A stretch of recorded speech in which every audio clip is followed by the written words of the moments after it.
Global skill development mission में आपका स्वागत है। हेलो फ्रेंड्स, पाइथन सीरीज में आपका स्वागत है और मेरा नाम है वरिंदर सिंह। इस सेशन में हम बात करने वाले हैं तीसरे लॉजिकल ऑपरेटर नोट के बारे में। इससे पहले हमने एंड ऑपरेटर की जानकारी ली, जिसमें हमने देखा कि जब एक से अधिक कंडीशंस को हमें मैच करना है और हमें जब सभी कंडीशंस ट्रू होनी चाहिए तब आउटपुट ट्रू चाहिए हो तो एंड का प्रयोग करेंगे। यानी कि जब एक से अधिक कंडीशन को कंपेयर करना है तो हम चाहते हैं कि सभी कंडीशनें ठीक होनी चाहिए, तो उस केस में एंड का प्रयोग किया जा सकता है, जिसमें सभी कंडीशंस ट्रू होने पे आउटपुट ट्रू रहता है। दूसरा हमारे पास लॉजिकल ऑपरेटर और था, जिसमें हमने देखा कि कोई भी एक कंडीशन ट्रू होने पे आउटपुट ट्रू आ जाता है। तो ऐसा केस जिसमें हमें कोई भी एक कंडीशन ट्रू होने से हमारा काम चलता है तो हम और का प्रयोग करते हैं। उसके पश्चात तीसरा जो हमारे पास लॉजिकल ऑपरेटर है वो नोट है।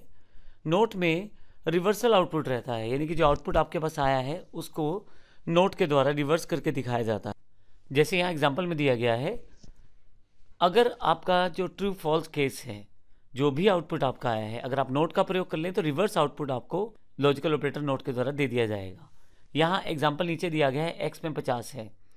नॉर्मल कंडीशन में अगर आप इसको कंपेयर करेंगे, x में 50 या 50 से अधिक होना चाहिए तो आउटपुट ट्रू आएगा।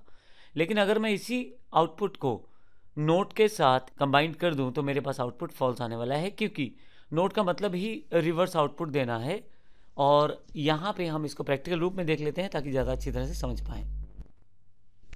यहाँ पे हमारे पास x में 50 दिया गया है और मैंने इस कंडीशन को x 50 या 50 से अधिक होना चाहिए, इसको मैंने यहाँ पे कंपेयर किया है, जो कि आउटपुट ट्रू आना चाहिए। इस एग्जाम्पल को हम साथ साथ रन करके देख लेते हैं। यहाँ हमारे पास Python logical note dot py के नाम से प्रोग्राम है, मैं इसे एंटर कर देता हूँ। देखिए, पहली कंडीशन तो ट्रू है, क्योंकि आउटपुट ट्रू आना चाहिए। x में 50 है या 50 से अधिक होना चाहिए तो आउटपुट ट्रू आ जाएगा, तो अभी 50 है x में। लेकिन दूसरी कंडीशन में फॉल्स है। उसका रीज़न है क्योंकि मैंने इसको नोट से सराउंड कर दिया है। नोट आपको रिवर्सल आउटपुट देगा, जो भी आउटपुट आपका आया था। पिछले केस में यहाँ ट्रू आया था तो इसने इसको कॉम्प्लीमेंट आउटपुट दे दिया है, अर्थात रिवर्स आउटपुट दे दिया है। तो इस तरह से हम अगर किसी कारण से किसी आउटपुट का रिवर्सल चाहते हैं तो नोट के द्वारा हम उसका कॉम्प्लीमेंट ले सकते हैं। तो इस सेशन में हमने नोट की बात की और इसके साथ ही हमारे लॉजिकल ऑपरेटर्स यहाँ खत्म होते हैं। अगले सेशन में हम अगले ऑपरेटर्स की जानकारी लेने वाले हैं।